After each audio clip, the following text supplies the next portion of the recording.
ವಿಶೇಷವಾಗಿ ಹೆಣ್ಣು ಮಕ್ಕಳು ಸುಮಂಗಲಿಯರು ಪ್ರತಿಯೊಬ್ಬರೂ ತಿಳಿಯಲೇಬೇಕಾದ ನಮ್ಮ ಹಿರಿಯರು ಹೇಳಿರುವ 45 ಕಿವಿಮಾತುಗಳು. ಸಂಜೆ ದೇವರ ದೀಪ ಹಚ್ಚುವ ಸಮಯದಲ್ಲಿ ಮುಂಭಾಗದಲ್ಲಿರುವ ಬಾಗಿಲನ್ನು ತೆರೆದು ಮನೆಯ ಹಿಂಭಾಗದಲ್ಲಿರುವ ಬಾಗಿಲನ್ನು ಮುಚ್ಚಬೇಕು. ಮನೆಯ ಮುಖ್ಯದ್ವಾರದ ಬಾಗಿಲ ಹೊಸ್ತಿಲ ಮೇಲೆ ನಿಲ್ಲಬೇಡಿ. ಅಷ್ಟು ಮಾತ್ರವಲ್ಲದೆ ಬೇರೆ ಯಾರೂ ಸಹ ಹೊಸ್ತಿಲ ಮೇಲೆ ನಿಲ್ಲದಂತೆ ಎಚ್ಚರ ವಹಿಸಿ ತಿಳಿ ಹೇಳಿ. ಸಂಜೆ ದೀಪ ಬೆಳಗಿಸಿದ ಮೇಲೆ ಮನೆಯಲ್ಲಿ ಕಸ ಗುಡಿಸಬೇಡಿ. ರಾತ್ರಿ ಮಲಗುವ ಮೊದಲು ಕಸ ಗುಡಿಸಿದರೆ ಹೊರಗೆ ಹಾಕಬೇಡಿ.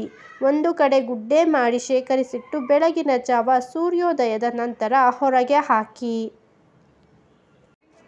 ಪೊರಕೆಯ ತುದಿ ಭಾಗ ಕಸ ಗುಡಿಸುವ ಭಾಗವನ್ನು ಮೇಲೆ ಮಾಡಿ ನಿಲ್ಲಿಸಬೇಡಿ. ಅದು ಸ್ಮಶಾನ ಮನೆ ಸೂಚಕವಾಗಿದೆ. ಹಾಗೆ ಇಡುವುದು ಸತ್ತವರ ಮನೆಯಲ್ಲಿ ಮಾತ್ರ. ಮೊರ ಪೊರಕೆಯನ್ನು ಕಾಲಿನಿಂದ ಒದೆಯಬೇಡಿ ಅಥವಾ ತುಳಿಯಲು ಬೇಡಿ. ಅಕಸ್ಮಾತಾಗಿ ಹಾಗೇನಾದರೂ ನಿಮ್ಮ ಕಾಲುಗಳು ಪೊರಕೆಗೆ ತಗುಲಿದರೆ ನಮಸ್ಕರಿಸಿ. ಚಪ್ಪಲಿಯನ್ನು ಹೊಸ್ತಿಲ ಮುಖ್ಯದ್ವಾರದ ಎದುರಿಗೆ ಅಕ್ಕಪಕ್ಕ ಬಿಡಬೇಡಿ. ಸ್ವಲ್ಪ ದೂರದಲ್ಲಿಯೇ ಇಟ್ಟರೆ ಒಳ್ಳೆಯದು. ರಂಗೋಲಿ ಹಾಕದೆ ಹಾಗೆ ಬಾಗಿಲು ಮುಂಭಾಗವನ್ನು ಸಾರಿಸಿ ಬಿಡುವುದು ಒಳ್ಳೆಯದಲ್ಲ. ಯಾವುದಾದರೂ ಒಂದು ಪುಟ್ಟ ರಂಗೋಲಿಯನ್ನಾದರೂ ಹಾಕಿ. ಮನೆಯ ಗೋಡೆಯ ಮೇಲೆ, ದೇವರ ಮನೆ ಮುಂತಾದ ಸ್ಥಳಗಳಲ್ಲಿ ಗೋಡೆಗಳ ಮೇಲೆ ಶಾಯಿ ಅಥವಾ ಕರಿ ಬಣ್ಣದ ಇತ್ಯಾದಿಗಳಿಂದ ವಿಕಾರವಾದ ಆಕೃತಿಗಳನ್ನು ಬರೆಯಲೇಬೇಡಿ. ನಿಮ್ಮ ಪಾದವನ್ನು ನೆಲಕ್ಕೆ ಸವರಿಸಿಕೊಂಡು ಓಡಾಡಬೇಡಿ. ಕಾಲಿನ ಪಾದವನ್ನು ಎತ್ತಿ ಇಟ್ಟು ನಡೆಯಬೇಕು. ಸಾಧ್ಯವಾದಷ್ಟು ಶಬ್ದ ಕಡಿಮೆ ಇರಲಿ.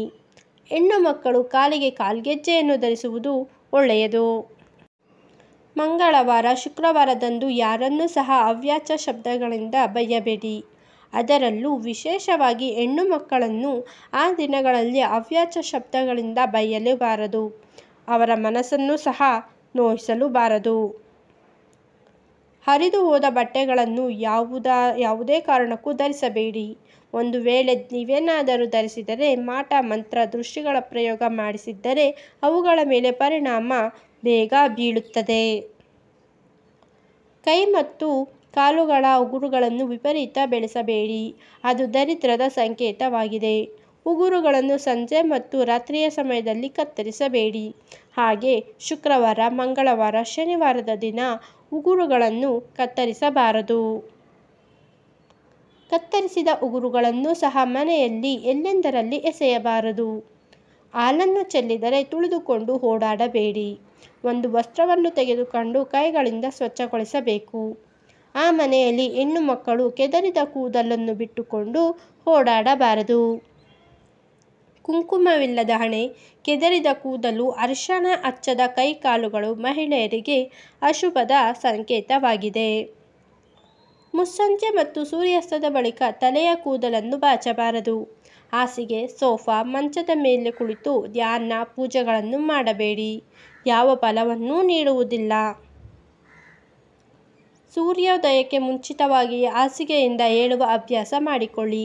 ಮುಸ್ಸಂಜೆ ವೇಳೆ ಸೂರ್ಯೋದಯದ ಸಮಯದಲ್ಲಿ ಮಲಗಬೇಡಿ. ಹಾಗೆ ಮಾಡಿದರೆ ದರಿದ್ರ ಲಕ್ಷ್ಮಿ ಮನೆಯಲ್ಲಿ ತಾಂಡವವಾಡುತ್ತಾಳೆ.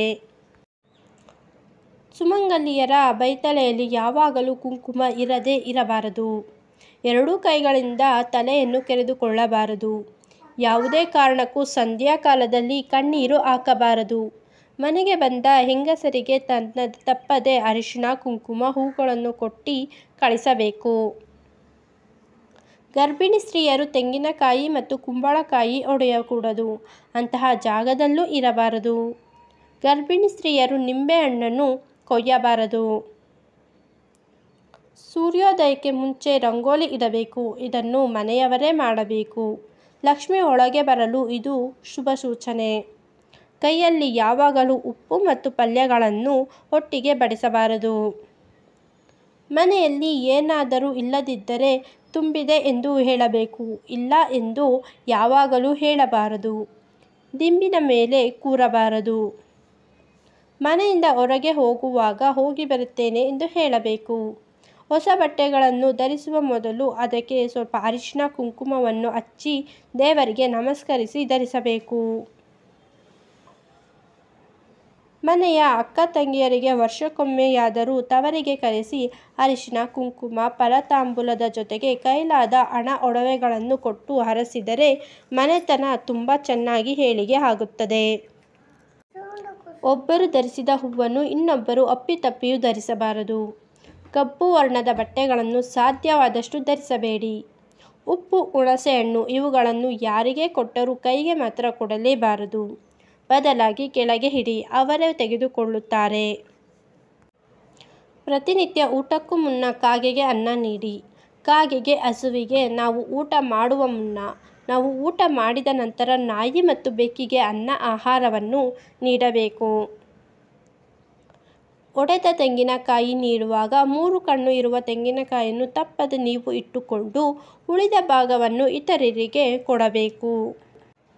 ಕಾಲಿನ ಮೇಲೆ ಕಾಲು ಹಾಕಿ ಕುಳಿತುಕೊಳ್ಳುವುದು, ಕಾಲು ಅಲುಗಾಡಿಸುತ್ತಾ ಕೂರುವುದು, ಒಂಟಿ ಕಾಲಿನಲ್ಲಿ ನಿಲ್ಲುವುದು ಮಾಡಲೇಬಾರದು. ಇದರಿಂದ ದರಿದ್ರ ಉಂಟಾಗುತ್ತದೆ. ಸುಮಂಗಲಿ ಸ್ತ್ರೀಯರು ಮುನಿಸಿಕೊಂಡು ರಾತ್ರಿ ಹೊತ್ತು ಊಟ ಮಾಡದೆ ಖಂಡಿತವಾಗಿಯೂ ಮಲಗಬಾರದು. ಹೂವುಗಳನ್ನು ಬಾಗಿಲ ಬಳಿ ಮಾರಾಟ ಮಾಡಲು ಬಂದಾಗ ಬೇಡ ಎನ್ನಬಾರದು. ಅದಕ್ಕೆ ಬದಲಾಗಿ ನಾಳೆ ತೆಗೆದುಕೊಳ್ಳುತ್ತೇನೆ ಎಂದು ಹೇಳಬೇಕು. ಯಾವಾಗಲೂ ಪೀಡೆ, ದರಿದ್ರ, ಶನಿ, ಕಷ್ಟ ಎಂಬ ಪದಗಳನ್ನು ಜಾಸ್ತಿ ಉಪಯೋಗಿಸಲೇಬಾರದು. ಮನೆಯಲ್ಲಿ ಧೂಳು, ಕಸ, ಜೇಡರ ಬಲೆ ಕಟ್ಟುವುದು ದರಿದ್ರ. 10 ದಿನಗಳಿಗೆ ಒಮ್ಮೆ ಮಂಗಳವಾರ, ಶುಕ್ರವಾರ ಅಲ್ಲದೆ ಬೇರೆ ದಿನಗಳಲ್ಲಿ ಧೂಳು ಗೂಡುಗಳನ್ನು ತೆಗೆದು ಸ್ವಚ್ಛಗೊಳಿಸಬೇಕು. ಶ್ರಾದ್ದದ ದಿನದಂದು ಮನೆಯ ಮುಂದೆ ರಂಗೋಲಿ ಹಾಕಬಾರದು. ದಿಂಬಿನ ಕವರ್, ಬೆಡ್ಶೀಟ್ಗಳನ್ನು ಆಗಾಗ ಒಗೆಯುತ್ತಿರಬೇಕು. ಇವುಗಳಲ್ಲಿ ನಮಗೆ ಗೊತ್ತಿಲ್ಲದ ಸೂಕ್ಷ್ಮ ಕ್ರಿಮಿಗಳು ಸಾಕಷ್ಟು ಇರುತ್ತವೆ. ಇದರಿಂದ ನಮಗೆ ಹಾನಿ ಉಂಟಾಗುತ್ತದೆ.